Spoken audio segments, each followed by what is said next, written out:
name is Richard Bowen. I'm 31 years old and live in Somerset, in the southwest of England. I work as a field technician, driving from village to village, fixing communication lines. Last spring, I was heading home late from Bridgewater. It was past 11. The road was empty, and the fog was so thick it looked pour out of a bucket. On both sides of the road were black silhouettes of trees and the occasional road sign flashing back at my headlights. Somewhere between two villages, Milton and Stockbridge, I saw a shape, small, human. A boy was standing by the roadside, maybe 10 years old, maybe younger. The beam of my headlights caught him for a second, and I instinctively hit the brakes. He stood perfectly still, right on the edge of the lane, arms hanging by his sides, head slightly tilted down. He was wearing a dark hoodie and shorts, barefoot. It was April. It was freezing. I stopped about 20 meters away and got out. My flashlight lit only a patch of wet asphalt. Beyond that, the fog swallowed everything. "Hey, are you all right?" I called. No response. I came closer. The boy was still standing there, only now I could hear quiet sobs, the kind that sound like crying, but without any tears. "Where are your parents?" I asked. He lifted his head. No tears, not one. Just pale gray eyes reflecting my headlights. His lips trembled like he wanted to speak but couldn't. "Are you lost?" I stepped closer. He whispered, barely audible, "He doesn't want you to stop." I froze. "Who?" I asked. The boy turned his head toward the field, a shapeless mass of mist and grass stretching into darkness. I followed his gaze. Nothing there. Just wet earth and the faint hum of the highway far away. When I looked back, he was gone. No sound, no footsteps, and nothing, just empty fog. I ran forward, shone my phone's flashlight around. No sign of him, not even footprints in the wet dirt. I got back into my van and was about to drive off when something flickered in the rearview mirror. On the back seat, a shadow, small. I turned around fast, empty. My pulse was hammering in my ears. I switched on the cabin light, checked the seats, nothing. I shut the doors, started the engine, and drove, eyes fixed straight ahead. A couple of miles later, I saw a sign, Milton, 2 miles. Right after that, flashing blue lights, a police blockade, 2 cruisers, hazard tape. I pulled over. One of the officers came up to me, asked for my license. I asked, what happened? He said, "Car accident. Woman's dead. She hit a boy." Said he was standing right in the middle of the road. I couldn't answer. Just stared into the fog, where their headlights still glowed in the distance. When I finally got home, I put the kettle on, went to the bedroom, and took off my jacket. Something small fell out of the inner pocket. A tiny plastic toy in the shape of a dinosaur.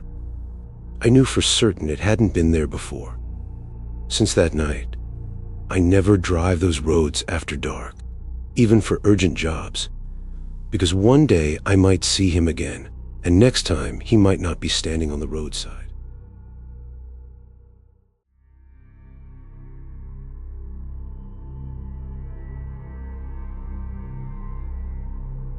My name is Tom Harper.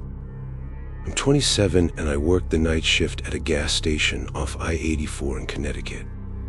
Nothing special, coffee, hot dogs, tired truckers, the occasional lost traveler.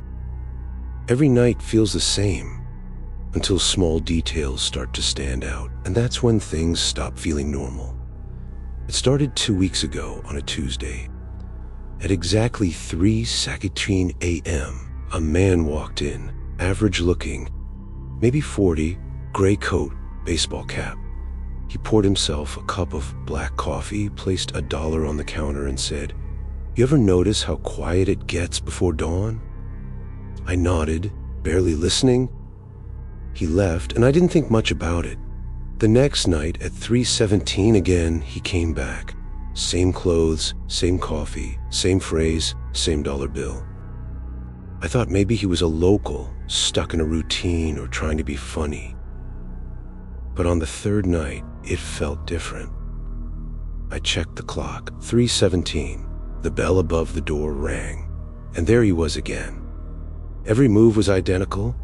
How he brushed his sleeve against the counter. How he nodded before leaving. When I checked the security footage, my stomach dropped. The counter was empty, the door never opened, the sound of footsteps and the bell were there, but the camera showed no one. I reviewed all 3 nights. Same thing. I was talking to thin air. I told my manager. He laughed it off, said, "You're just tired. That's what night shifts do." But a few nights later, he covered for me. When he came back, he looked pale as chalk. "Tom," he said, "if that guy shows up again, ask him what year he thinks it is." I thought he was joking, until the next night. The man returned. Same time, same everything. I gathered my courage and asked him, "Hey, what year do you live in?" He froze. Slowly, he looked up at me. His eyes were cloudy like fogged glass. "Does it matter?" he said. Then he smiled, and just like that, he was gone. 1 second standing there, the next, nothing. The camera didn't catch a thing. A few days later, someone found an old newspaper clipping behind the counter. A fire back in 1998, same address. A driver died here minutes after buying a cup of coffee around 3 a.m. I tried to quit after that, but the manager begged me to stay. Nobody else wants the night shift.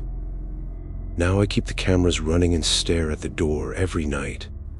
At 3:17, the bell sometimes rings on its own, and I swear, I can still see him standing by the coffee machine. Maybe he's stuck between moments, or maybe we both are, frozen somewhere between the frames.